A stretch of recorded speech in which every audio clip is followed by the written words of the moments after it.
Joana estava dirigindo de volta para casa, após visitar seus pais no campo. Era tarde da noite, e ela mal conseguia manter os olhos abertos. As estradas desertas e sinuosas pareciam hipnotizá-la. E após horas dirigindo, ela percebeu que precisava de uma pausa. Viu um posto de gasolina antigo e decidiu parar ali para comprar um café e se recompor. O posto parecia saído de um filme de terror clássico, abandonado, com luzes piscando e um silêncio profundo que só era interrompido pelo vento. Mesmo assim, Joana estacionou o carro e desceu. O lugar tinha um ar de desolação, mas a luz dentro da loja de conveniência estava acesa, o que lhe deu algum alívio. Ela entrou na loja. O sino na porta fez um som agudo e irritante. No interior, tudo parecia normal à primeira vista.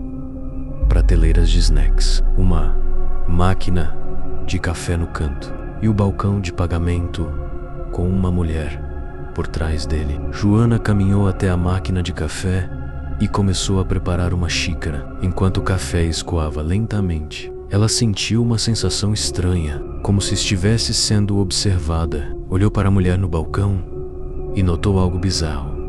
Ela estava completamente imóvel, os olhos fixos em Joana, mas com um olhar vazio, sem piscar, sem emoção. Joana tentou ignorar o incômodo e foi até o balcão pagar. "Boa noite", disse ela, tentando ser educada. A mulher não respondeu, apenas ficou ali, imóvel, encarando Joana com aquele olhar morto.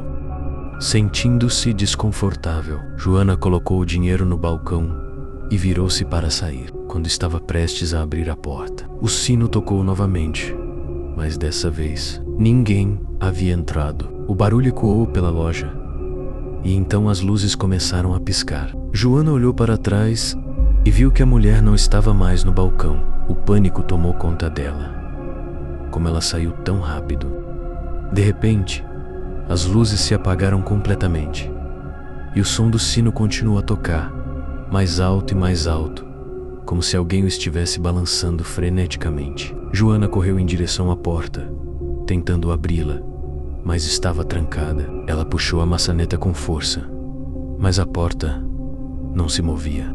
Foi quando ela ouviu um sussurro. "Você não deveria ter vindo aqui." A voz era baixa, quase um sibilo, e vinha de todas as direções. Joana olhou ao redor, mas não conseguia ver nada além de sombras. "Saia, antes que seja tarde."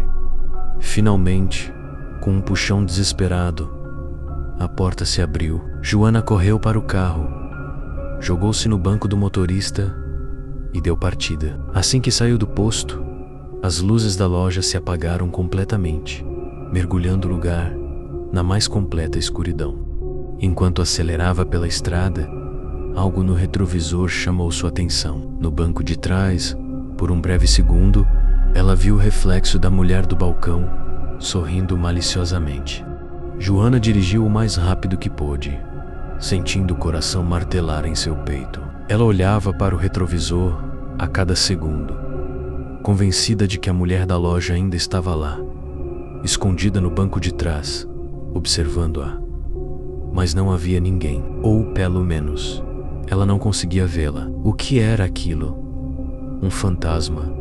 Uma visão? Joana lutava para encontrar uma explicação racional para o que havia presenciado. Seus pensamentos corriam desenfreados enquanto as luzes da estrada iluminavam o caminho. Mas o sentimento de que algo estava errado não a abandonava. Depois de dirigir por quase 1 hora, ela começou a sentir mas e calma. "Talvez tenha sido minha imaginação", murmurou para si mesma, tentando afastar o medo crescente. Mas em seu íntimo, ela sabia que não era apenas isso. De repente, o carro começou a perder potência. O ponteiro do combustível estava quase no vazio. Impossível, ela pensou, lembrando-se de que havia abastecido recentemente. Mesmo assim, o carro começou a desacelerar, até que parou completamente no meio de uma estrada deserta. Sem outra opção, Joana saiu do carro, com o coração pesado e uma sensação incômoda de que algo muito pior estava para acontecer. O celular não tinha sinal e não havia sinal de civilização à vista. Olhou ao redor, tentando entender o que fazer, quando, ao longe, ela viu algo que fez seu sangue gelar. As luzes de um posto de gasolina. Era o mesmo posto. Seu corpo inteiro tremeu. Como ela havia voltado para lá, ela tinha certeza de que tinha seguido em frente e dirigido para longe, mas agora estava exatamente no mesmo lugar de onde tinha saído. As luzes piscavam da mesma forma. O sino da porta ainda soava ao longe, e a loja de conveniência parecia esperar por ela. Joana não conseguia acreditar no que seus olhos viam, mas algo a empurrava em direção ao posto. Talvez fosse o medo, talvez fosse o desespero, mas, contra sua própria vontade, ela começou a caminhar em direção à loja. Assim que seus pés tocaram o chão sujo e rachado do estacionamento, as luzes do posto se acenderam completamente, como se soubessem que ela estava chegando. O sino na porta tocou novamente, mas desta vez, Joana não viu ninguém atrás do balcão. A loja estava completamente vazia, ou parecia estar. Ela abriu a porta e entrou. O ar estava frio e um silêncio opressor a cercava. Cada passo que ela dava fazia um eco inquietante. As prateleiras estavam vazias. Os produtos, antes vistos, agora haviam desaparecido. No lugar onde deveria estar a mulher do balcão, apenas uma cadeira vazia, como se ela nunca tivesse existido. O som do sino reverberava na cabeça de Joana, cada vez mais alto, até se tornar insuportável. Ela tapou os ouvidos, tentando se proteger do barulho, mas então ouviu algo ainda pior. Uma risada baixa e maliciosa, ecoando por toda a loja. Ela correu em direção à saída, mas a porta não se abriu. A risada ficou mais alta, e Joana sentiu uma presença atrás de si. Lentamente, virou-se e viu a mulher do balcão, mas agora seu rosto estava distorcido, os olhos negros como o vazio e o sorriso, aquele sorriso malévolo que não era humano. Você não deveria ter voltado, disse a mulher, sua voz agora gutural, como se viesse de algum lugar profundo e sombrio. Joana gritou, mas o som foi engolido pela escuridão que a cercava. Ninguém nunca mais a viu. Era uma noite de sexta-feira e Lucas, Clara, Rafa e Tiago decidiram fazer uma viagem para o interior. A ideia era simples: pegar a estrada, encontrar algum lugar remoto e passar o final de semana longe da confusão da cidade. Com as mochilas prontas e o clima descontraído, eles entraram no carro de Lucas e seguiram viagem. A estrada cortava a paisagem deserta, iluminada apenas pelos faróis do carro e pelas estrelas no céu. A música alta no rádio e as piadas mantinham o grupo animado, até que, por volta de meia-noite, algo inesperado aconteceu. Ei, Lucas, o combustível está acabando, disse Clara, olhando para o painel. Lucas olhou rapidamente e viu que o ponteiro do combustível estava quase no zero. Ele havia se esquecido de reabastecer antes de sair. Droga, não vi um posto a quilômetros. Vai, mané, não vou querer ficar no meio do nada por sua causa. Rafa gritou do banco de trás, meio brincando, mas com um toque de preocupação. Tiago, que estava quieto até então, apontou pela janela.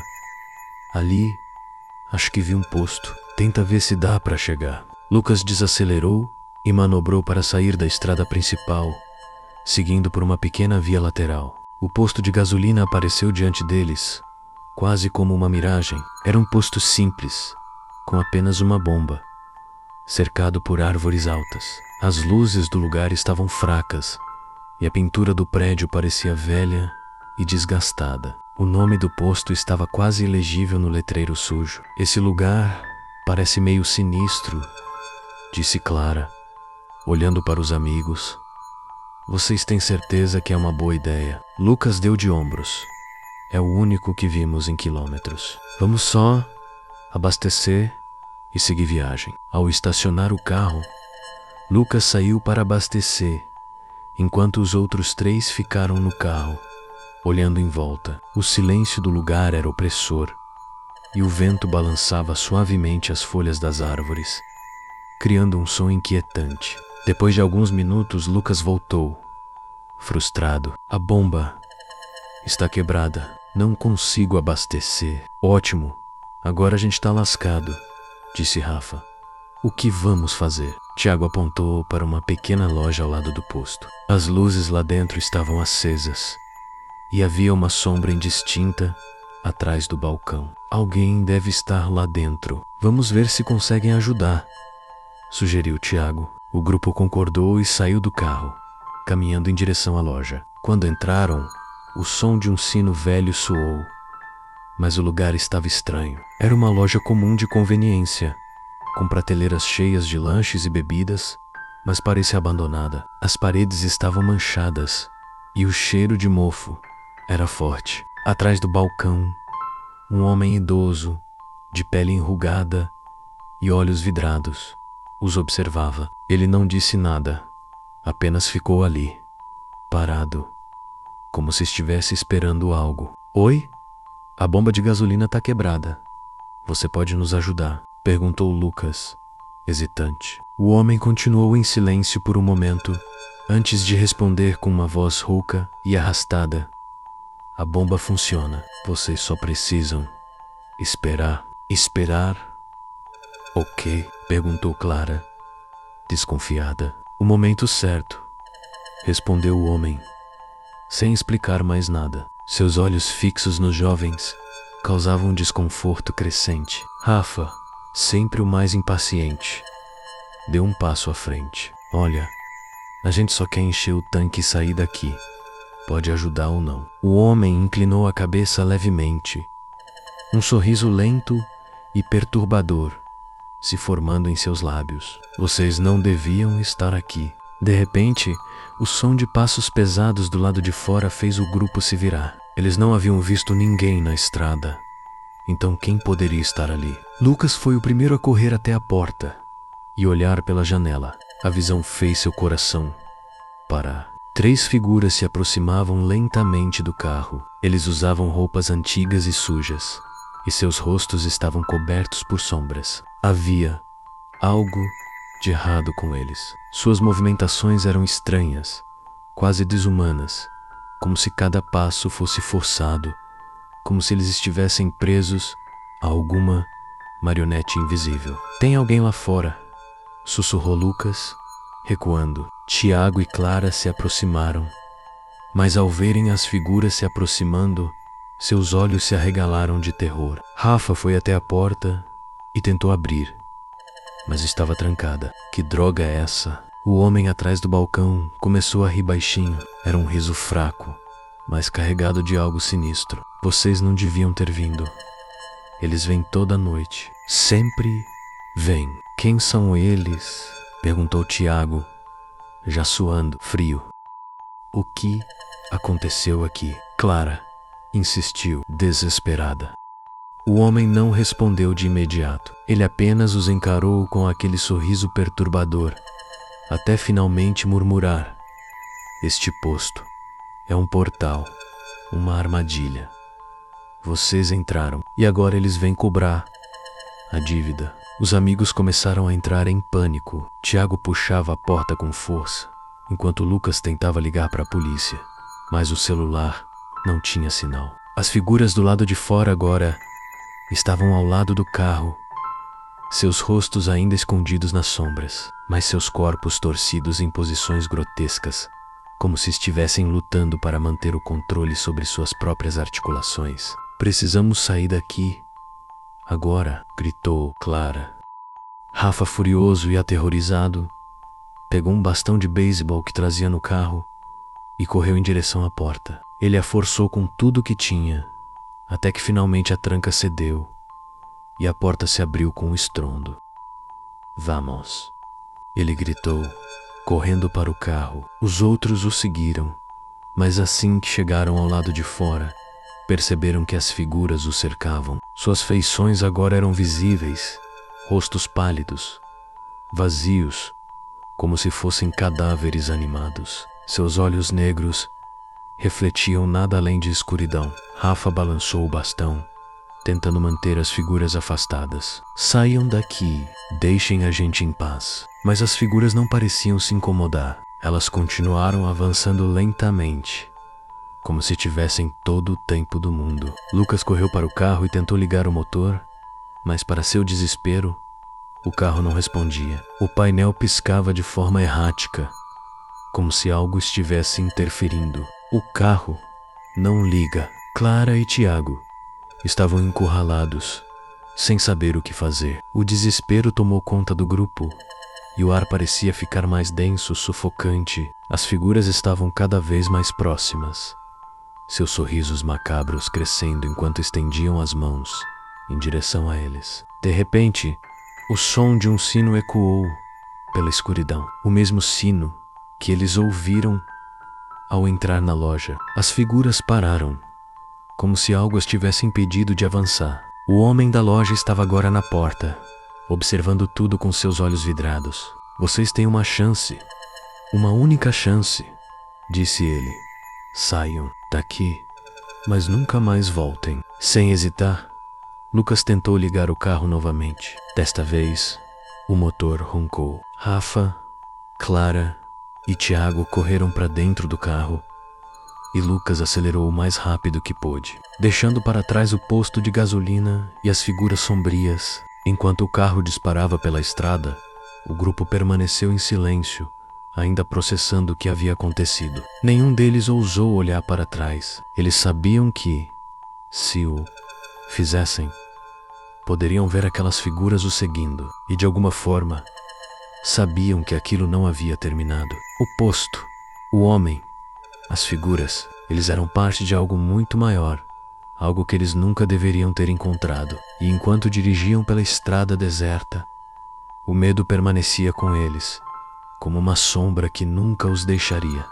O carro avançava rapidamente pela estrada, o motor rugindo, enquanto Lucas pressionava o acelerador com toda a força. Todos estavam em silêncio, o pânico ainda nítido em seus olhos. As sombras das árvores passavam rapidamente pelas janelas, e o som do vento, cortando a noite, parecia mais alto que o normal. Clara, no banco do passageiro, olhava para trás com frequência, temendo que aquelas figuras ainda o seguissem. Mas até onde ela podia ver, a estrada atrás estava vazia, coberta apenas pela escuridão que envolvia tudo ao redor. Rafa, no banco de trás, ainda segurava o bastão de beisebol com as mãos trêmulas, seus olhos fixos na estrada à frente. Cara, o que diabos foi aquilo? Ele finalmente quebrou o silêncio, sua voz um misto de medo e incredulidade. Não faço ideia, respondeu Lucas, seus olhos fixos no horizonte. Mas nós nunca deveríamos ter parado lá. Tiago, que estava quieto desde o início da fuga, finalmente falou. Vocês perceberam o que aquele velho disse? Ele falou algo sobre um portal e uma dívida, como se a gente tivesse caído numa armadilha. Clara assentiu, sua voz vacilante. Foi o que me deixou com medo. Ele disse que ele sempre vem, como se outras pessoas já tivessem passado por isso antes. O grupo começou a processar o que havia acontecido. Mas antes que pudessem discutir mais, o carro começou a dar sinais de falha novamente. O motor, que até então rugia sem problemas, começou a engasgar. As luzes do painel piscaram e Lucas sentiu o controle do carro ficar pesado, como se algo invisível estivesse tentando pará-lo. Não, não, não, de novo, gritou Lucas, batendo no volante, tentando manter o carro em movimento. Ele olhou para o painel de combustível, que, inexplicavelmente, estava quase no zero novamente. Isso não faz sentido. Acabei de abastecer. O carro desacelerou até parar completamente no meio da estrada, cercado por escuridão. Não pode ser. Clara sussurrou, olhando em volta com os olhos arregalados. Nós saímos de lá. Não pode estar acontecendo de novo. Do lado de fora, o silêncio era ensurdecedor. O grupo estava completamente isolado, sem sinal de vida em qualquer direção, apenas a estrada deserta, e a sombra das árvores os cercava. Foi então que eles ouviram um som baixo e contínuo, como passos arrastados sobre o asfalto. Veio primeiro de longe, depois mais perto, até que se tornou inconfundível. Lucas olhou pelo retrovisor e, para seu horror, viu as mesmas figuras encapuzadas. Elas estavam lá, de novo, caminhando lentamente pela estrada, em direção ao carro. Não, não pode ser, gritou Rafa, apertando o bastão com força. Eles estão vindo de novo. Clara começou a chorar, o pavor crescendo em seu peito. Tiago tentou abrir a porta, mas o carro estava trancado por dentro,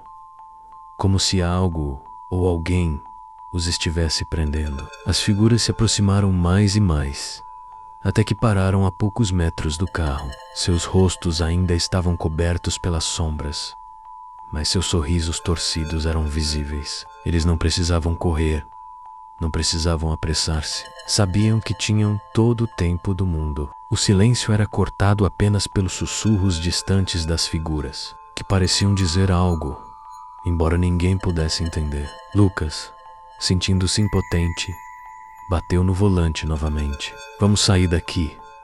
Vamos sair daqui. Ele tentava girar a chave na ignição, mas o motor do carro não dava sinal de vida. Foi então que Tiago notou algo perturbador no retrovisor lateral. A loja de conveniência estava ali, o posto de gasolina, a bomba de combustível, tudo exatamente como antes, como se nunca tivessem saído de lá. Era como se a estrada estivesse brincando com eles, puxando-os de volta para aquele lugar amaldiçoado. Estamos presos, Tiago disse, sua voz baixa e desesperada. Esse lugar, ele não vai deixar a gente sair. Lucas continuou tentando, mas de nada adiantava. As figuras estavam agora ao lado do carro, e uma delas começou a bater levemente na janela, seus dedos finos e gelados tocando o vidro com suavidade. O som parecia reverberar no carro, aumentando o desespero de todos ali. Clara começou a rezar baixinho, enquanto Rafa levantava o bastão, pronto para lutar, embora soubesse que aquilo era inútil. Lucas, faz alguma coisa, gritou Tiago. De repente, o rádio do carro ligou sozinho, estático, tomando conta dos alto-falantes. Entre os chiados, uma voz rouca e arrastada podia ser ouvida.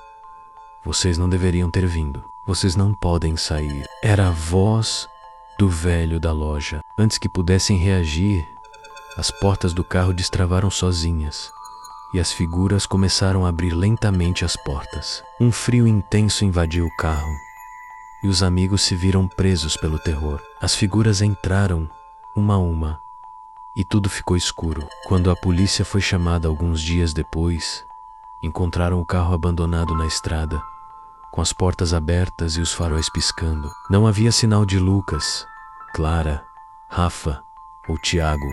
Nenhum rastro. O posto de gasolina que os amigos descreveram nunca foi encontrado. Naquela noite, porém, alguns motoristas que passaram pela estrada juraram ter visto 4 jovens em um carro velho, parados em frente a um posto que não deveria estar ali. Era uma noite comum, ou pelo menos era o que parecia. Eduardo estava voltando do trabalho, exausto, após um longo turno de horas extras. A estrada deserta parecia estender-se infinitamente diante dele. O ponteiro do combustível começava a flertar perigosamente com o vazio e, sabendo que ainda tinha muitos quilômetros pela frente, ele decidiu parar no primeiro posto de gasolina que encontrasse. A escuridão reinava ao redor da estrada e apenas os faróis de seu carro cortavam as sombras, revelando um poço de gasolina solitário e decadente. As luzes piscavam, como se lutassem contra a energia fraca e instável que as mantinha acesas. O posto parecia ter saído de uma época muito antiga, com bombas de combustível enferrujadas e um letreiro desgastado, onde mal se conseguia ler Posto Central. Eduardo estacionou o carro perto da bomba e saiu, sentindo o frio da noite cortar sua pele. O lugar era desolado, sem sinais de vida humana, exceto por uma pequena loja ao lado da área de abastecimento. Ele olhou em volta, procurando por um frentista, mas não havia ninguém. Deve ser autoatendimento, pensou ele, enfiando a mão no bolso para pegar a carteira. Enquanto se aproximava da bomba, um ruído baixo e abafado ecoou no ar. Era difícil identificar de onde vinha, mas parecia um leve choro, como se alguém estivesse soluçando de forma contida. Eduardo parou, tentando escutar melhor. O som parecia vir de trás da loja. Seus instintos diziam para ele simplesmente abastecer o carro e seguir viagem. Mas sua curiosidade, misturada com uma sensação incômoda de responsabilidade, fez com que ele fosse investigar. Caminhou até a lateral da loja e encontrou uma porta de metal entreaberta, com uma luz amarelada vazando de dentro. Aproximando-se, o som do choro se tornou mais claro, e agora ele podia ouvir palavras indistintas, misturadas ao choro. Eduardo hesitou antes de abrir a porta, mas decidido, a empurrou com cuidado. O que ele viu fez seu estômago revirar. Dentro da pequena sala, havia uma mulher sentada no chão, com as roupas sujas e rasgadas, os cabelos emaranhados e o rosto pálido e magro. Ela olhava para o nada, chorando baixinho, balbuciando algo incompreensível. Eduardo sentiu um arrepio percorrer sua espinha, mas, tentando manter a calma, ele se aproximou lentamente. Ei, você está bem? O que aconteceu aqui? Perguntou ele, tentando parecer calmo. A mulher não respondeu imediatamente. Ela apenas balançou a cabeça, ainda olhando para o vazio, e então murmurou algo que Eduardo mal conseguiu entender. Eles estão vindo. Eles sempre vêm. Antes que ele pudesse processar o que ela havia dito, um barulho alto reverberou pelo posto, algo como metal sendo arrastado. Eduardo saltou de susto e olhou para a direção de onde o som vinha. Ele não viu nada além de sombras, mas o som continuava, cada vez mais alto, como se algo estivesse se aproximando. A mulher agora estava em pânico, seus olhos arregalados de medo, enquanto repetia desesperadamente: eles estão vindo. Eles estão vindo. Eduardo começou a recuar, sentindo o pavor crescer em seu peito. Ele correu de volta para o carro, sem se importar em abastecer. Só queria sair dali o mais rápido possível. Quando entrou no carro e virou a chave, o motor falhou. O desespero tomou conta dele. Ele tentou novamente e novamente, mas o carro não ligava. O barulho de metal se arrastando agora estava assustadoramente perto. Então, ele viu, saindo das sombras, figuras encapuzadas surgiram, seus rostos ocultos por mantos escuros, mas algo nelas parecia errado. As suas formas eram distorcidas, não humanas. Eduardo gritou, pressionando o acelerador em vão. As figuras se aproximavam cada vez mais, cercando o carro. De repente, o motor ligou. Sem perder tempo, Eduardo pisou fundo e disparou para fora do posto. No retrovisor, ele viu as figuras sumirem na escuridão, mas algo dentro de si dizia que aquilo não havia terminado. Mesmo quilômetros depois, quando o posto já era um ponto distante no passado, ele não conseguiu esquecer as palavras da mulher. Eles sempre vêm. Eduardo sabia que aquilo o perseguiria. Não importava o quanto fugisse. Um dia, eles viriam para ele também. Eduardo dirigiu por horas sem parar, o coração acelerado e os olhos sempre atentos ao retrovisor, como se esperasse ver aquelas figuras novamente. A estrada deserta continuava sem fim à vista, e cada curva parecia levá-lo de volta àquele mesmo lugar, ao mesmo terror. Finalmente, ele avistou uma pequena cidade ao longe, com as luzes de postes piscando ao longo das ruas tranquilas. Aliviado, Eduardo decidiu parar em um motel de beira de estrada para descansar e processar o que tinha acabado de acontecer. O recepcionista, um homem de meia idade com um olhar cansado, o atendeu sem muito entusiasmo. Preciso de um quarto. Só por uma noite, disse Eduardo, tentando controlar o tremor em sua voz. O homem olhou para ele, como se percebesse algo estranho em seu comportamento. Claro, respondeu calmamente. entregando a chave. Quarto 13, no final do corredor. Eduardo subiu as escadas, encontrando o quarto sem dificuldades. Ao abrir a porta, sentiu um leve arrepio. O ambiente era simples, como se não tivesse sido atualizado em décadas, mas servia ao propósito. Jogou-se na cama, exausto, mas a mente continuava correndo. As figuras encapuzadas, o posto de gasolina, a mulher não saíam de sua cabeça. Com o passar das horas, ele finalmente adormeceu, mas os pesadelos logo o envolveram. Sonhou com a mulher no posto, seus olhos arregalados de terror e as figuras o cercando enquanto riam silenciosamente. A sensação de estar sendo observado nunca o abandonava, nem mesmo no sonho. Eduardo acordou de sobressalto no meio da noite, coberto de suor frio. O quarto estava escuro, exceto por um feixe de luz fraca vindo da janela.